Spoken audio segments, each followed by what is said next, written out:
Does the year for you kind of go by like that? Does it go by in a flash? Does it go by really quick? Or do you have time to kind of sit back and enjoy the year and enjoy the success that you're having as the year goes on? That's a great question.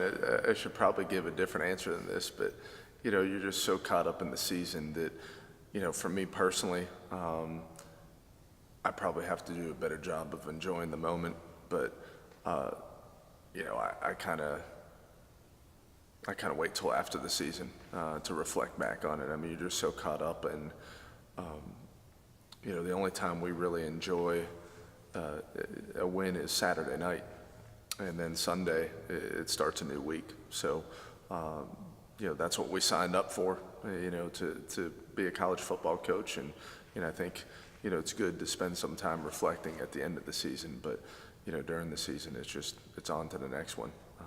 By Sunday, I go to church Sunday morning, leave there, and it's on to the next opponent. We talked last season about you lose all those guys, the seniors out of the 2016 group that really helped build the program, had a great season last year. And then you head into this year, some programs really could have folded. Losing all those guys, they could have had a down year, but we improved. What do you attribute that to? Players. I mean, at the end of the day, the players are out there making the plays. I think we have an outstanding coaching staff that has worked their tails off, not only in coaching but recruiting, which again comes back to the players. The players are out there making plays. One thing that we really tried to focus on our program is not looking in the rearview mirror. And we talked about this on the outset of the 2017 season. When they had that sign up at the stadium that said 2016, SAA conference champions. We talked to our guys pretty early on as, we're not the defending champions. We're not defending anything. The 2016 team won an SAA championship. The 2017 team hasn't done anything. And I think if you go in with that mindset right from the get-go, I think that helps. And we go into that each season, we go into that each day, we go into that each week. And that's kind of been, because I think you can build on that when things are tough, like the first couple of years, that you don't want to, look back on, what happened the previous week if it was a tough week, from a standpoint of, the scoreboard. But I think you also take that approach when things are going good as well. That, we judge ourselves on what we do that day or what we do that week. In last year's interview, once again, we mentioned the turning point kind of being Chicago, and specifically the second half of that game where you're down, you come back and win that game. But was there a point this year where you kind of looked and said, okay, at this point in the season, I there's something in my mind, this team could really do some special things and maybe have another great year? I think this year, and our guys have heard me say this, it was a struggle early of finding consistency. I think in only time will tell. I think our freshman class this year is really talented, if not maybe the most talented freshman class that we've ever brought in here. And that's no disrespect to any of the other recruiting classes, but I think they're supremely talented on the field, and I think they're good people off the field too, which is going to make the next 4 years fun coaching those guys. But I think a lot of them ended up playing, and I think that's where we look at the inconsistency, because it's such a huge transition going from high school to college, not just in the sport of football, but being away from home for the first time, getting used to the rigors of college academics, especially at a place like Barry. That I think we were really inconsistent early. I think if, reflecting back on the season, I think the one game that was really kind of a test for us was playing center. We had such a great battle last year, and we have such great respect for that program because they've really been the class of our program over the last, 5 seasons since we've been in the league, since we've existed. And I think to go out, and we had the benefit of playing them at home, and I think having success the way we've had success against them, and finding a way to come out on top of that game, I think that kind of propelled us the rest of the year. We knew that was one of the games that we marked as, okay, where are we going to be at when we play them. So I think that was, one of the many tests along the way. But I think that's, looking back at it now, I think the center game was probably the game that was like, hey, we could do something special here.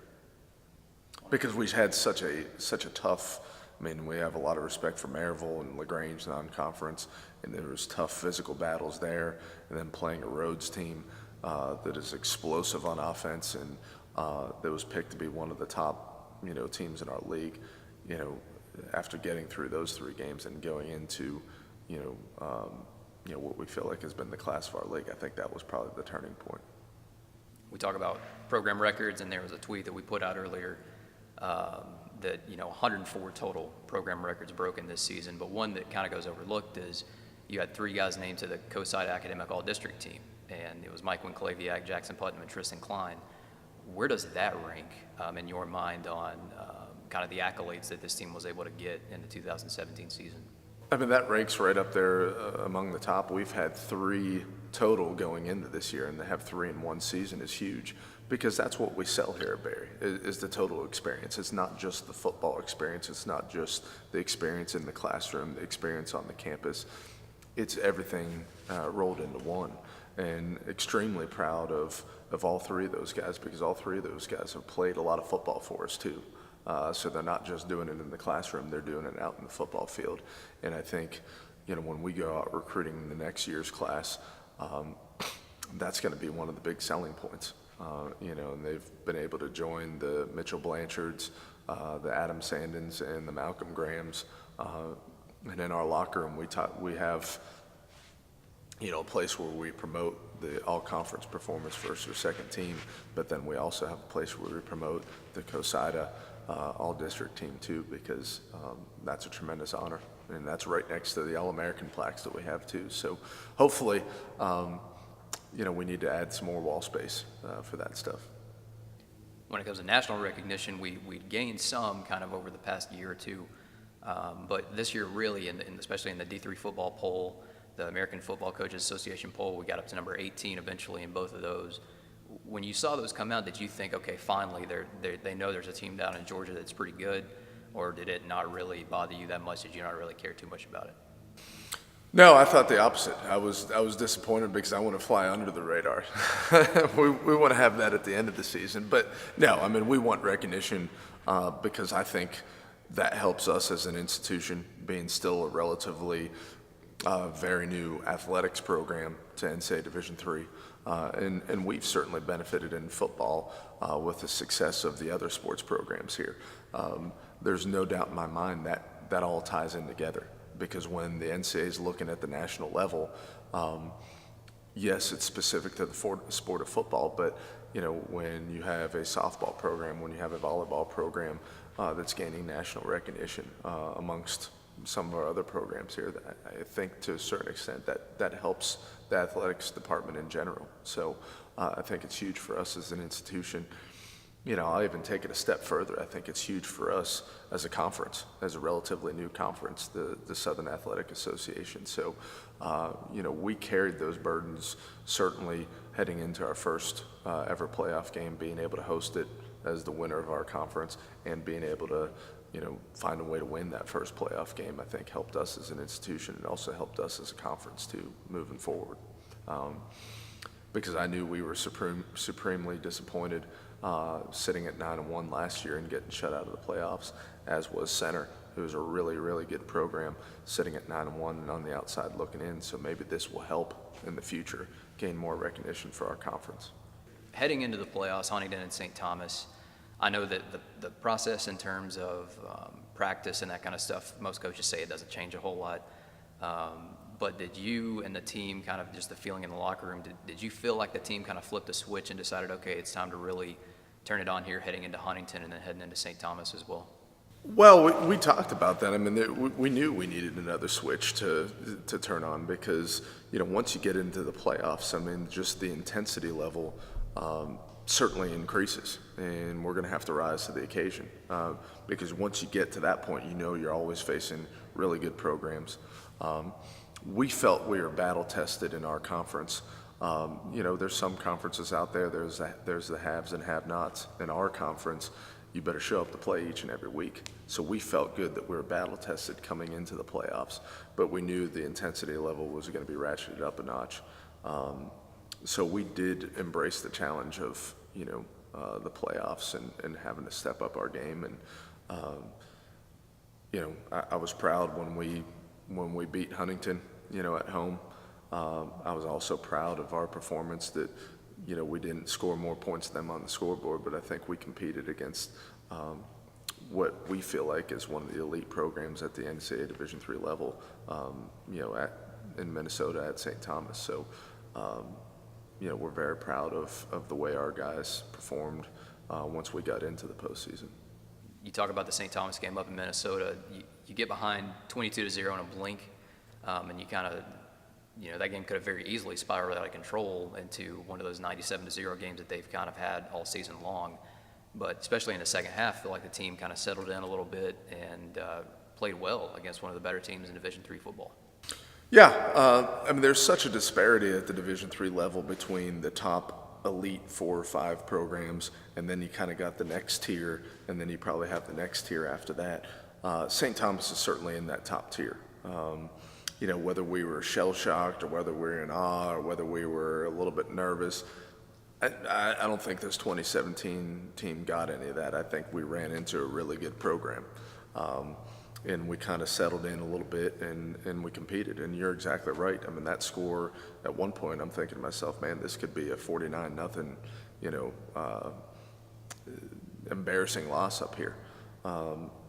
But the credit to our guys, not a surprise, but the credit to our guys, they kept on competing, they kept on battling. And, I think we gained some respect at a national level against one of the top tier programs. And, I'm just proud of the way our guys competed. And sometimes, success isn't always determined by wins and losses. And, me personally, I was just as proud of our team after a 2-touchdown loss up in Minnesota as I was the week before with a 2-touchdown victory at home. And I mean that sincerely. You're not always judged by how many points you score on the scoreboard, or if you won out in the scoreboard. And that has remained consistent throughout our program. Sometimes when you win on the scoreboard, you really lose. Sometimes when you lose on the scoreboard, you really win, and I felt like that was the case up in Minnesota. I'll say it once again, the bar each season keeps getting raised. If you go back and look at the archives pages, it's funny because you look at 2013, 14, 15, 16, and now 17. It's almost just a straight line, going up. How does the bar keep getting raised every season? And then what's the next step for 2018? And I think when you look at the overall record, you see that straight line going up. When you study it a little bit closer, there's always going to be those ups and downs within the season. And one thing that we learned last year is success isn't a straight line. But when you look at it overall, we're certainly trending upward. And that's one thing when I'm having our postseason meetings with our players, I talk about that very thing. How do we get better in 2018? Because you don't stay the same. You either get better or you get worse. Knowing that, we don't want to get worse, we want to get better, that's not always judged by wins and losses. There's a certain standard that the guys that have been in this program have set, and the standard is the standard. And we've seen firsthand what the top tier programs at our level were doing and what they look like. So I think that's an invaluable experience that we gained these last couple years, and we know as a program what it takes. Now, whether we can live up to that or not, I don't know. Like I told you at the outset, the 2018 team is going to be vastly different. New leaders, new chemistry than the 2017 team, than the 2016 team. But there's one thing that's constant, is that across that chest is the word Barry, and that means something. To us as a program, that means something as an institution that we're representing. And that's a big part of moving forward, is upholding that standard that the guys before them have set. And we take that pretty seriously, not just to represent us as a football program, but to represent Barry as an institution. That means a lot.